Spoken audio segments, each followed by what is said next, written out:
सिरोंचा तालुक्यातील शासकीय अनुसूचित जाती नवबौद्ध निवासी शाळेतील विद्यार्थिनींना गणवेशाकरता शासनाकडून डीबीटीद्वारे मिळणाऱ्या प्रत्येक विद्यार्थिनीला 3082 रुपये विद्यार्थिनीच्या खात्यात जमा करण्यात आले।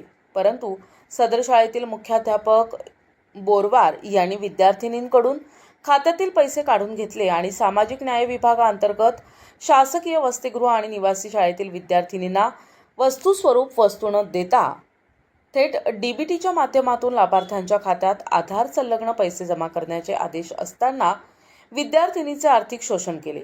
विद्यार्थिनींचे पैसे परत मिळवून देण्यासाठी तहसील कार्यालयासमोर बेमुदत आंदोलन राष्ट्रवादी काँग्रेस शरदचंद्र पवार पक्षाचे तालुकाध्यक्ष सागर मुलकला आणि पक्षाचे पदाधिकारी आणि कार्यकर्त्यांनी तहसील कार्यालयासमोर पक्षाच्या वतीने आंदोलन करण्यात आले।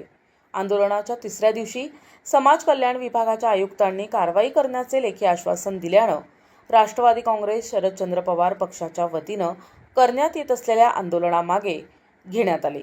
शाळेतील विद्यार्थिनींना न्याय न मिळाल्यास येत्या 15 दिवसात तहसील कार्यालयासमोर तीव्र आंदोलन करण्यात येईल असा इशारा सागर मुलकला यांनी दिलाय। सिरोंच्यातील समाज कल्याण शाळेतील विद्यार्थिनींचे जे पैसे उचल केलेले प्रकरण घेऊन आम्ही तहसील कार्यालय येथे गेल्या 3 दिवसांपासून आम्ही साखळी उपोषणात बसून आम्ही आंदोलन केले आहे। या आंदोलनस्थळी माननीय तहसीलदार साहेबांनी इथं भेट देऊन आम्हाला एक लेखी आश्वासन दिली आहे। तर येत्या 15 दिवसात सदर पैसे ज्यांनी काढले त्याच्यावर सखोल चौकशी करून दोषींवर कारवाई करण्यात येईल असे आम्हाला लेखी आश्वासन दिल्याने आज आम्ही आमच्या राष्ट्रवादी काँग्रेस पक्षाच्या वतीने जे आंदोलन सुरू आहे ते मागे घेण्यात आले।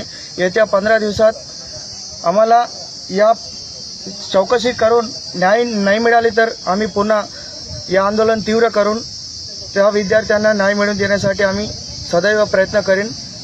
नमस्कार।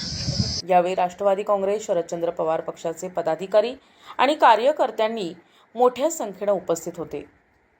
प्रतिनिधी Suresh M Tippattiwar, NTV news Marathi, Sironcha Gadchiroli.